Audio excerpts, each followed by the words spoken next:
So we started our discussion on multi-component reactions, and there we first covered the combustion process, combustion of hydrogen and oxygen to produce water. And today we will be discussing about another type of multi-component reaction, which is the atmospheric chemistry. Now, under atmospheric chemistry, again, we will be talking only one particular problem, that is basically formation and destruction of ozone. And there are many atmospheric processes or atmospheric, we are talking about atmospheric chemistry, which is again photochemistry, because it's all initiated by the ultraviolet radiation that reaches the atmosphere, upper atmosphere. Now, ozone formation and destruction is very crucial for our survival, because you know that ozone absorbs the harmful ultraviolet light, and for which we survive. Because if it reaches on Earth, we can have many deleterious effects on our body, which are extremely deleterious for us. For example, it can cause damage of DNA, and that can cause light induced cancer. So mostly the skin cancer. Now the question is, what are the formation and destruction processes of ozone in the atmosphere? Now, ozone is encountered in every layer of atmosphere. You also encounter ozone in this region of the atmosphere which we live in, the troposphere.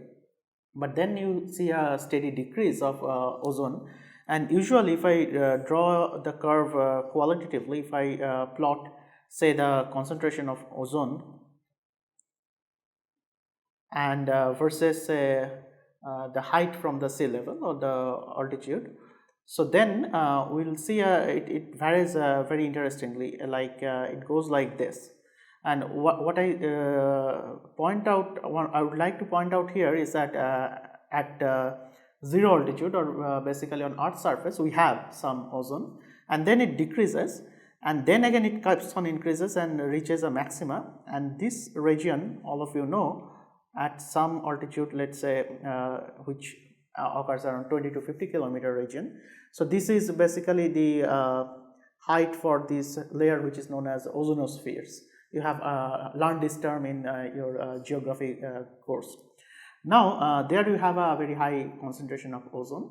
Now the interesting thing is the abundant species in atmosphere are oxygen and nitrogen, and oxygen is the major source for ozone. As well as ozone also produces oxygen, but the total amount of ozone is very less.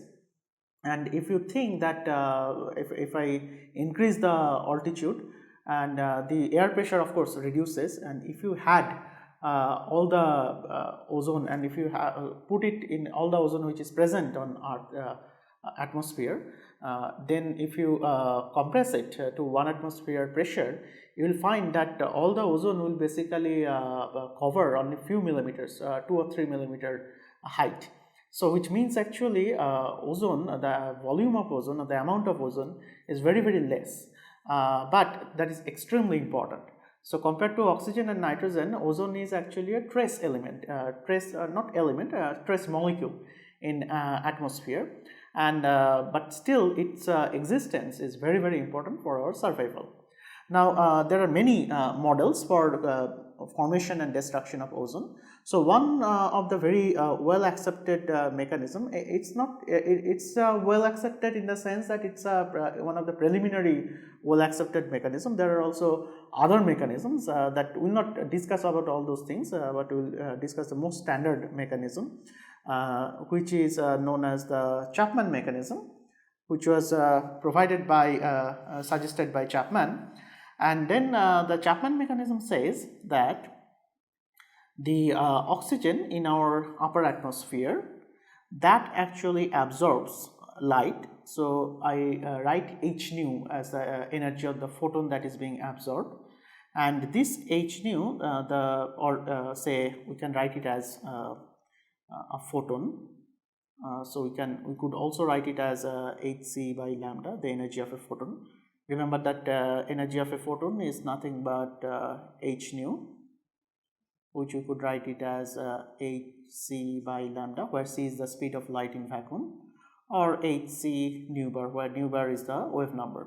So this lambda is less than 242 nanometer, and below 242 nanometer photons are absorbed by molecular oxygen in the upper atmosphere, and that actually produces the oxygen radicals. And again, this is a radical chemistry, just like we discussed about radical chemistry in the earlier course, bromine and hydrogen reaction to form HBr. And also in this course, in the previous section, we talked about hydrogen radical and oxygen radical, and there we emphasize that the hydrogen radical is the predominant species which actually takes the reaction forward, not the oxygen radical, because that is OO bond energy is much higher. Now this this oxygen radical in the next step actually reacts with another oxygen molecule and to form ozone. But now you see that if I have one oxygen radical and one oxygen molecule, is just an ozone is just like an adduct, like it's forming a bond. But then if there is a bond formation, some energy has to be released and somebody has to take up that energy. So we in the same token, like we discussed earlier, that we write something like M, where M is the third body that actually absorbs the energy. And that M is usually the oxygen present in the atmosphere or the nitrogen, because these are the predominant species.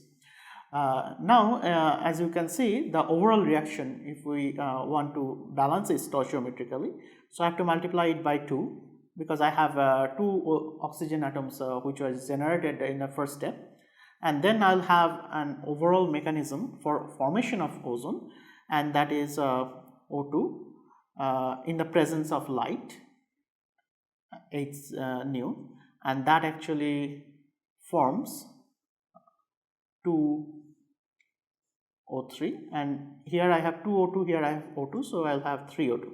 So this is the overall balanced chemical reaction.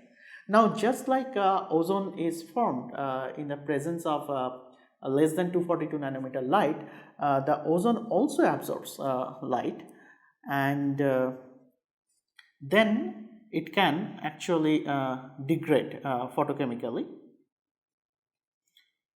to form oxygen and molecular oxygen and oxygen radical. Now this is I do not have the wavelength here, but this is usually the wavelengths which are above this 240 nanometer. It is a longer UV wavelength, and where actually ozone absorbs, it will be around it's more than 242 nanometer wavelength. So this is also UV photon, but that's a longer wavelength UV photon. Now this mechanism, the destruction mechanism I have shown here. So this is not a very predominant mechanism. The reason is moment you have the radical can also collide with O2 and give you back the ozone molecule. Now the predominant destruction mechanism is another way. So this radical can also react with molecular the ozone which is present. This is not a photochemical reaction. This is just a collision reaction, and then you can actually form 2O2. So now actually I can write the rate constant for all these processes. Now let us just write the rate constant for this as J1. Now I am not using the K notation here because it's a photochemical reaction, and secondly I'll use the K notation for the collision induced reaction. Like this is the second reaction, so if I call this as the first reaction, this is the second reaction, and this was the third reaction, which is also a photochemical reaction. I'll write it as a J3, the rate constant, and the fourth one was basically again collision induced reaction, so I'll write the rate constant as K4. Now as before we are assuming that already we said that O3 concentration, ozone concentration is much less, so we can assume that the oxygen radical concentration that is forming the ozone is also less, and they are in a dynamic equilibrium, in the sense that this oxygen concentration as well as the ozone concentration in the upper atmosphere will be independent of time, meaning the ozone oxygen radical concentration as well as the ozone concentration are always in a steady state. So if we assume those things, our calculation will be easier. And then so first of all we have to find out what are the rates of oxygen radical formation from this above equation, and that will make it subsequently to be 0.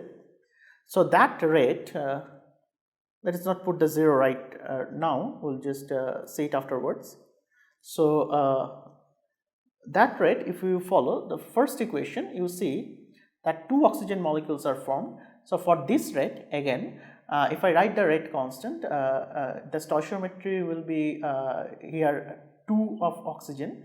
So I have to write the rate of formation of O as half dO dt. So that half, due to that half, I have to multiply it by 2. So I will have 2 J1 into O2. Now remember that when we were discussing the hydrogen oxygen reaction, there we took a rate constant which is omega 0, which is here. So there we have a slightly different notation, because we said that this omega 0 is the rate, it is not exactly rate constant, it is the overall rate. And that is why if you remember that dH dt we are taking as omega 0, not as twice omega 0 into H2. That omega 0 itself was a rate, it was not a rate constant. And here we are talking about a rate constant, which is the J. So we will use it as we use the other rate constant in chemical kinetics. So it will be 2 times J1 into oxygen molecule concentration. And then we have the second reaction, as you can see here. In the second reaction, actually oxygen radical that gets decomposed. So or we can actually first write the J3 one, where actually it is being formed. If you look at the J3, it will be nothing but J3 into O3. Now let us consider the destruction paths, which is step 2 and step 4.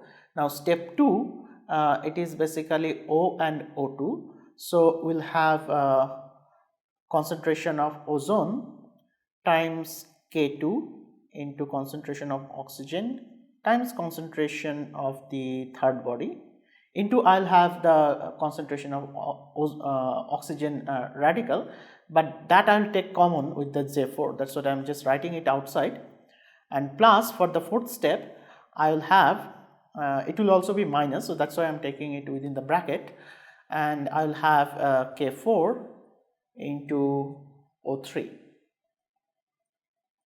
into O, and that O I have taken common, and that I will eventually make to be 0. So I can right away solve for O, but before under the steady state approximation, but before that let us also find out what is the O3 concentration, how it is changing with time. Now if you go up, O3 is appearing here in the equation 2, maybe we can use the same color here, and then O3 is appearing here also, and also equation 4. So let us just first write the formation of O3, O from O and O2. So this will be nothing but K2 times O2 times M and times O. Then O3 is being destructed in step 3 and 4. So we will have minus J3 into O3, and it is K4 into O3 into O. So we can actually write it in that way, plus K4 into O into O3. That also will keep eventually to be 0. Now then if we apply the steady state condition from this first equation, what we get is oxygen atom concentration. Now this is very straightforward. As you can see, I'll have 2J1 into O2 plus J3 into O3 minus, not minus, divided by, because I'll just divide by the entire thing which is in the parenthesis. I'll have K3 into O3 into M plus K4 into O3. So that is the steady state concentration of oxygen radical in the upper atmosphere. And similarly, we can also figure out what is the steady state concentration of ozone in the upper atmosphere from this equation, and that will be nothing but K2, this is also very straightforward, O2 into M into O divided by, we'll have J3 plus K4 into O. So then what we have to do, you see here that we have written the oxygen radical steady state concentration in terms of O3, and similarly we have written the O3 concentration in terms of the oxygen radicals concentration. So basically these two equations and for two unknowns, and we have to solve it, and we can easily solve it. And if you solve it, then you can actually get the O3 concentration. Basically what we are doing, we are putting the value of the oxygen radical concentration here in the in this second equation, and then you will have a quadratic equation, of course. And then if you solve it, I am not showing you the solution because it is very straightforward. Wherever I have this O atom concentration, you have to write this entire term, and then I can show you one step, and then you can try solving it by yourself. So it will be K2 into O2 into M times O, and instead of O I am writing 2J1 O2 plus J3 into O3 divided by, I have K3 into O3 into M plus K4 into O3, and in the denominator we have J3 plus K4 into O, and again we will substitute for oxygen atom concentration, 2J1 O2 plus J3 into O3 divided by K3 into O3 into M plus K4 into O3, and that now you can see that this part, this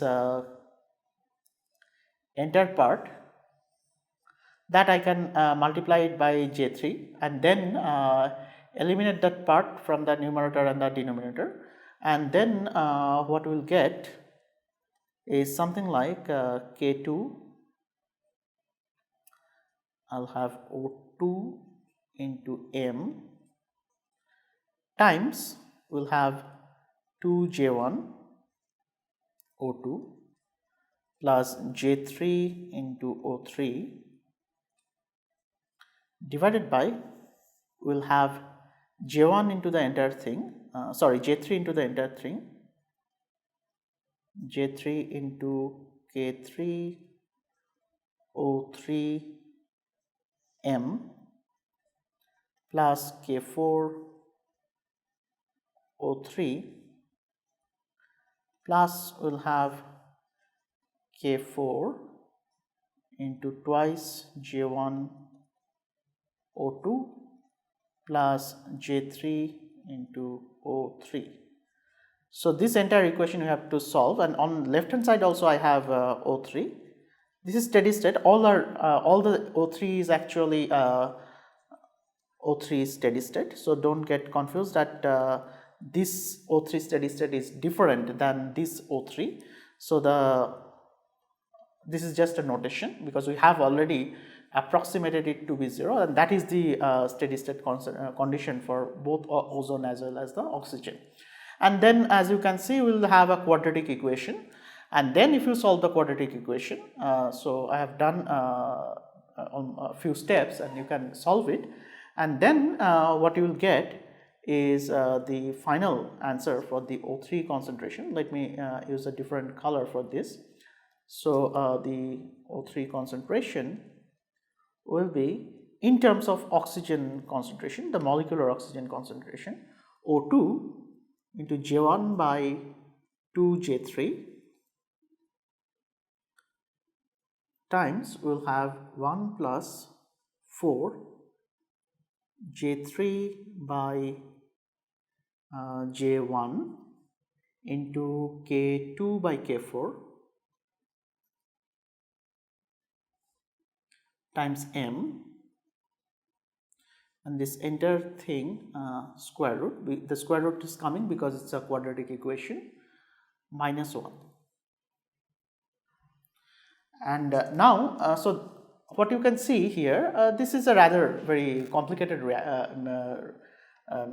complicated expression.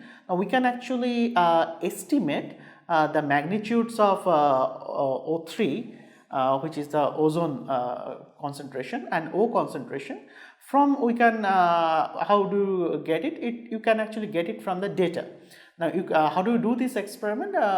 From upper atmosphere, you can do it in many different ways.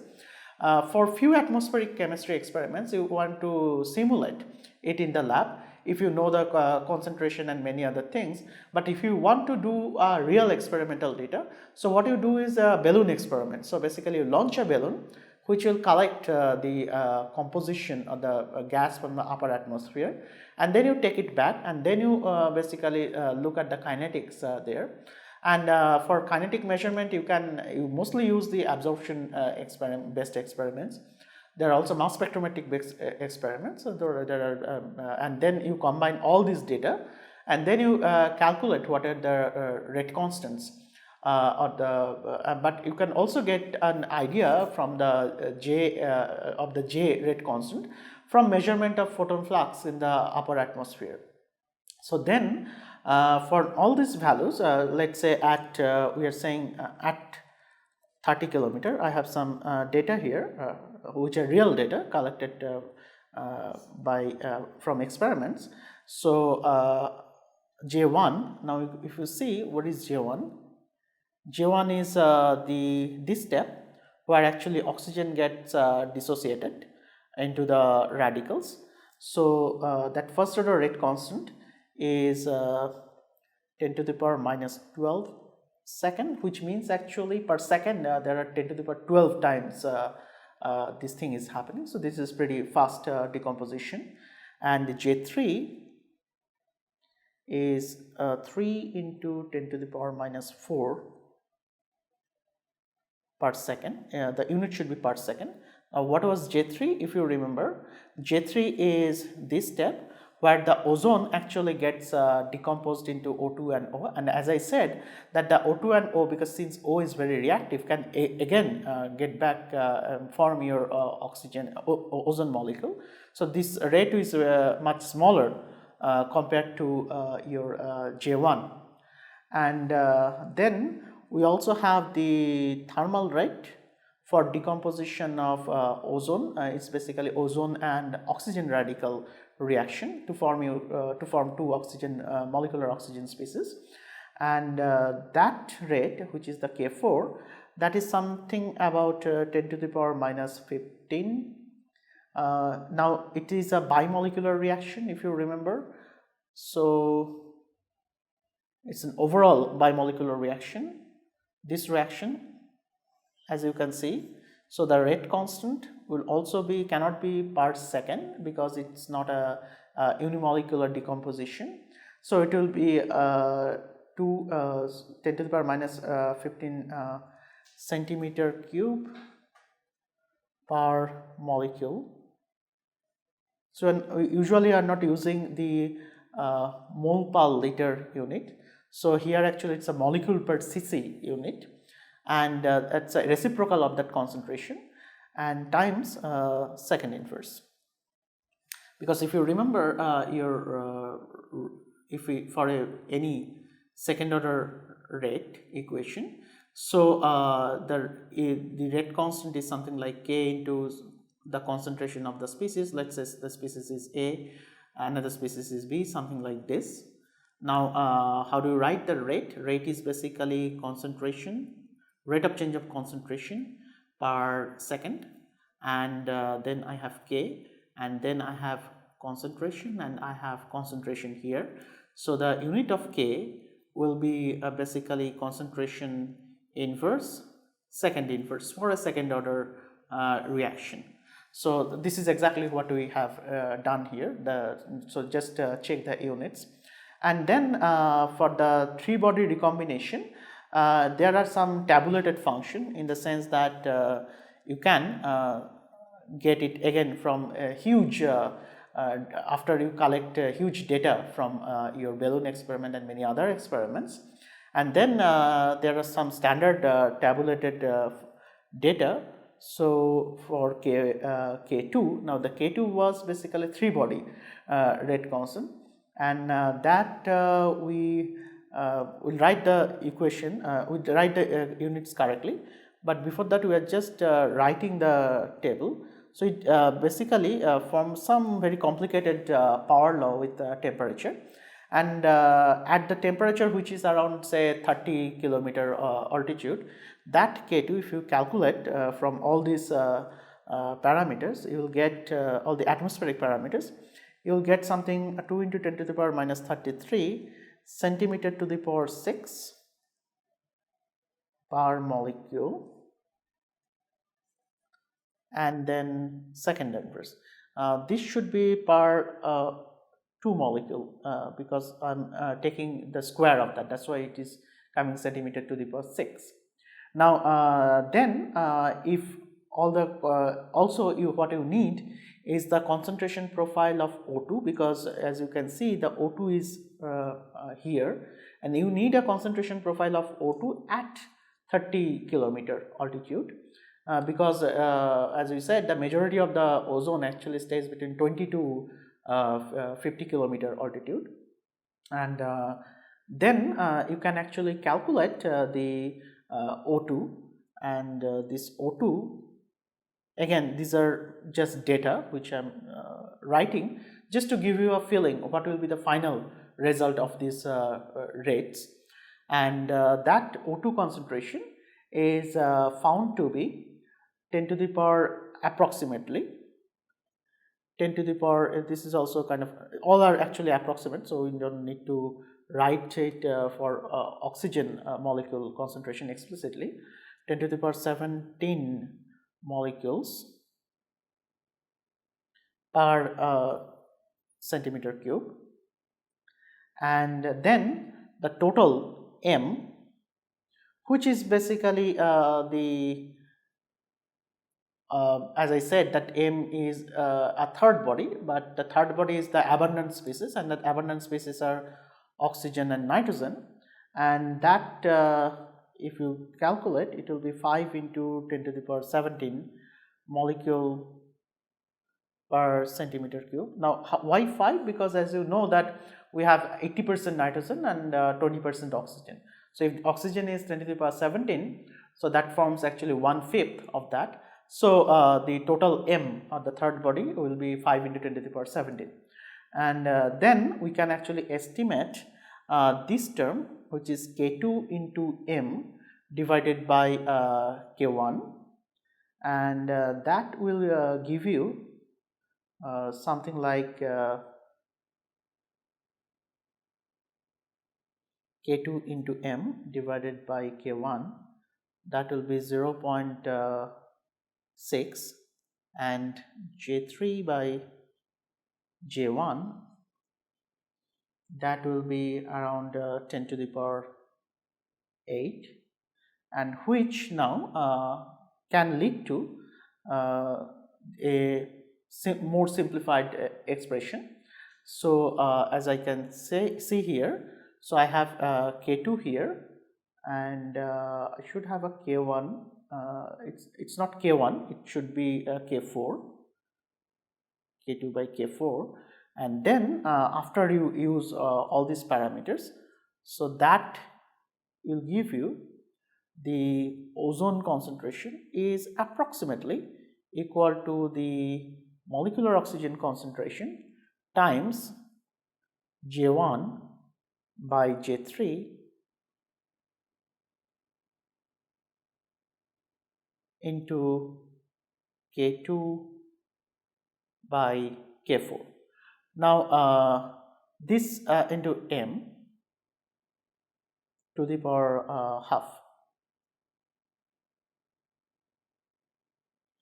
and then you can actually evaluate the O3 concentration for several species. I mean, like if you know the values of put the values of J1, J3 as well as K2 and K4, and also the estimated value of m.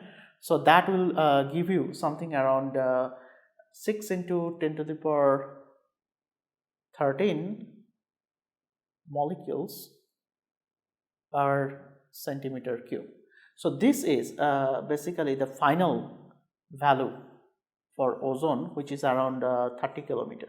Now here, as you can see, going from here to here, this expression, we made some approximations, because we said that what is the relative ratios of K2 by K4 into m, and what about the J1 and J3. So all these values we put, and that's why you are getting this particular equation that we have shown here. Now if you move on,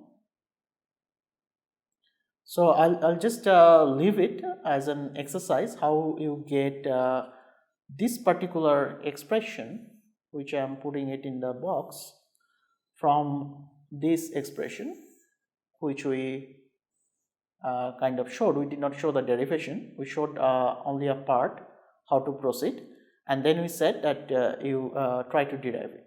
So you try this derivation, and once you get that expression, try to figure out how this relation is coming under these approximations, not approximation, under these experimental values, and then if you can use those experimental values to approximate means actually you can neglect some of the ratios of the rate constant or some concentration, and how we can get this approximated value of ozone at say an altitude of 30 kilometer at a particular temperature which corresponds to that particular altitude.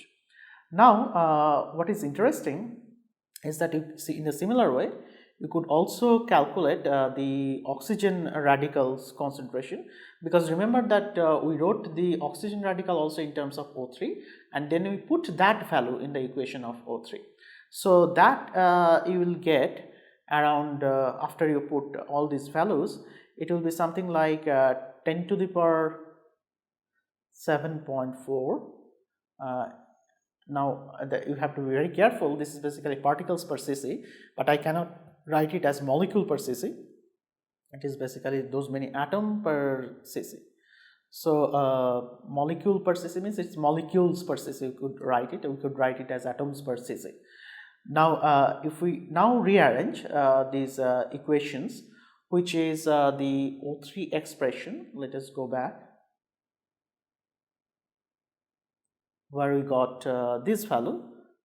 See the expression of say O3, let me actually use a different color. So this expression, so I have K2 into O2 times M into O divided by J3 plus K4 into O. So that equation, if we rearrange a little bit, then we'll get K2 into O2 into M divided by K4. The K4 one we are just putting up, and in the denominator I have J3 divided by K4 into O plus 1. So that is very straightforward, we are just dividing the numerator and the denominator by K4. And then since we know that this thing J3, we already know that thing J3 divided by K4 into O. So that will be on the order of let's say it will be something like 10 to the power 4. How do you get it? You can easily get it from these values. You have the J3, you have K4, and you also calculated an approximate value for O, this one. And if you put back all these values, which is much larger than 1, so this is much larger than 1, so I can actually neglect the 1 value here, and then this expression, if I use this condition, this expression for O3 now becomes something like K2 into O2 into M divided by J3 into J3 into O. So we have J3 here, or we could write it as the ratio of O3 and O.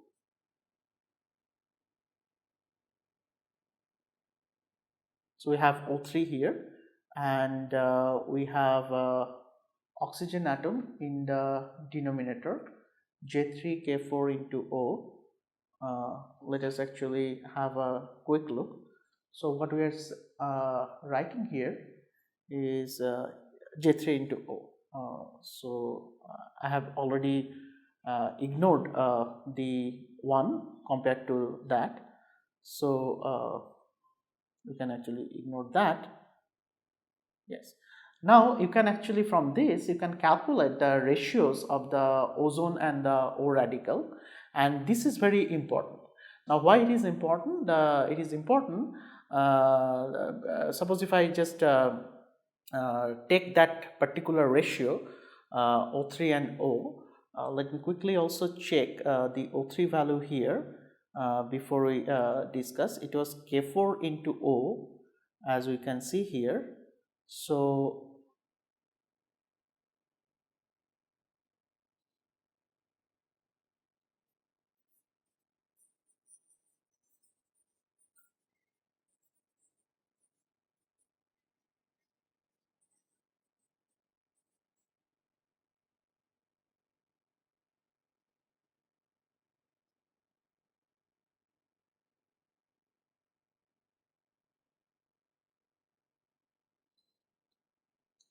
now let us go back and see what was the value of O3 which we got in terms of oxygen radical. We can actually rewrite this expression. So I'm talking about this particular expression, O3 steady state, which is K2O2 times M times O divided by J3 plus K4 into O. Let us just rewrite it here. So O3 concentration, which we got earlier, in terms of the O concentration or the oxygen radical concentration, is K2 times O times O2 times M divided by, we have J3 plus K4 into O. Now we can actually divide the numerator and the denominator by K4 into O, this term. So let us write it, what will be the final expression. So I'm just rearranging the terms again. So it will be K2, O will cancel, I'll have O2 into M divided by K4, and then I'll have J3 divided by K4 into O plus 1. So that is just a rearrangement. Now the thing is, this J3 into K4 into O, that value we can evaluate from all these parameters that we have written, like J3 here, we have K4 here, and we have also estimated the O here. So what we can write here, like J3 divided by K4 into O, and that will come around 10 to the power 4, which is much larger than 1. So this term is much larger than 1. So what we can say that this is approximately will be, if I just ignore the 1 and again multiply the numerator and the denominator by say K4 into O, finally what we will get is something like this. We'll get O3 divided by O will be equal to K2 times O2 times M divided by J3. Now this is a very important relationship, because this is an overall equation where we see the ratios of ozone molecule present in that higher altitude divided by the oxygen radical concentration. Now this concentration, as we can see that they are kind of the ratios of the odd oxygen species which is present in the upper atmosphere. Now this if we can actually the reactions that destroys either oxygen or O3, now that can result in a direct reduction of O3, and in the removal so that way we can actually see this particular ratio actually is very important to know about how much the destruction process or the formation process is happening, because if we have more ozone coming, then this ratio will be high. But if we have the oxygen radical species which are more, then I'll have the decomposition of ozone also will take place because of the fourth reaction K4, and we have already estimated or shown you some of the values of the rate constant, and that is a non-negligible value, the K4 values. So this ratio is very important, whether I am actually enriching ozone or I am actually decreasing the O radical concentration. And since more or less all these values K2, O2, Jm and J3 are kind of constant, then this is also a constant. So that's why the ratio of the ozone and oxygen radical, that always is kept at constant. And although we said that individually also they are constant, because all these things we derived, remember, using the steady state approximation for both oxygen radical, O radical, as well as the O3, the ozone. So individually they are constant as well as the ratio is constant, but this ratio actually fluctuates from one particular atmospheric region to the other atmospheric region. Now what I did not discuss in this particular formation or destruction of the ozone, there are also other atmospheric products, like say for example chlorine cycle, and then you have chlorine actually forms many oxide compounds which we call as ClOx, where X can be 1, 2, something like that. Similarly, I also have nitrogen oxide cycles which are called as NOC cycles. So these NOC cycles, clock cycles, as well as the HO cycle, which is Hox cycle, which as a part of it we also talked about, because we talked about OH radical chemistry a little bit when you talked about H2 and O2 reaction, but that's a combustion process, that is basically man-made process, but it can also happen atmospherically. And all this, the beauty of this and the complexity of all these processes is that they are kind of coupled, because you will have some common spaces. Now, as I said, that ozone cycle you have the oxygen radical, that oxygen radical is not a part of ozone cycle, it also is a part of the clock cycle, it is also part of the other cycles. So the problem here is that all these cycles are not independent of each other.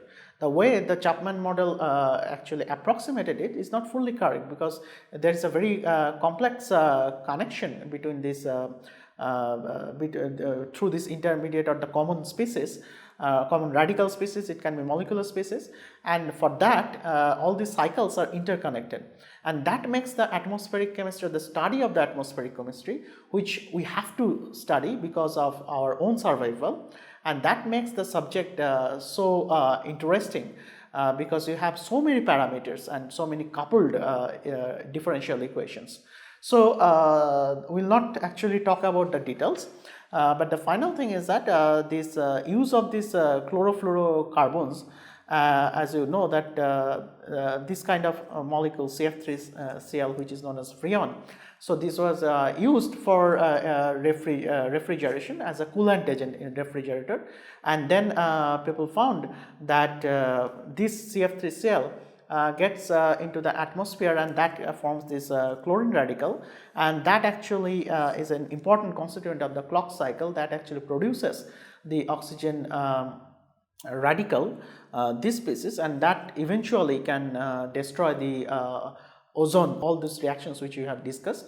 But again, we have not discussed the full photochemistry of ozone, and people found that these are very harmful, and that actually create ozone hole in and that leads to basically penetration of the harmful ultraviolet radiation through this ozone hole and to the earth's surface, and that causes skin cancer, and that's why chlorofluorocarbons are banned for to be used as a refrigerant coolant. And so three people actually brought enormous insight among many others into the mechanism of this formation and destruction of ozones. Mario Molina, Paul Crutzen, and Cheryl Rowland, and they were given the Chemistry Nobel Prize for their interesting work. So in the handout we will mention this particular work by Molina, Sherwood, and Rowland, which actually led to all these interesting discoveries and making a connection of the chlorofluorocarbon, how it influences or basically leads to the formation of the ozone hole, which is very dangerous for us. So we'll stop our discussion on the multi-component reaction here. So we talked about combustion chemistry, we talked about the ozone formation. So in the problem set, what we will be asking is that we will ask you to work out other problems like other cycles. For example, for combustion, there are also hydrocarbon combustion. We can actually give a problem on this hydrocarbon combustion. And for example, for atmospheric chemistry, we can actually give a problem on this NOC cycle or clock cycle and ask you to solve the differential equation. Again, these are all just simple mathematics, and you just have to choose, and we'll give you this information that which radical species you take to be under the steady state concentration, and you make that approximation, and then you just solve the differential equation.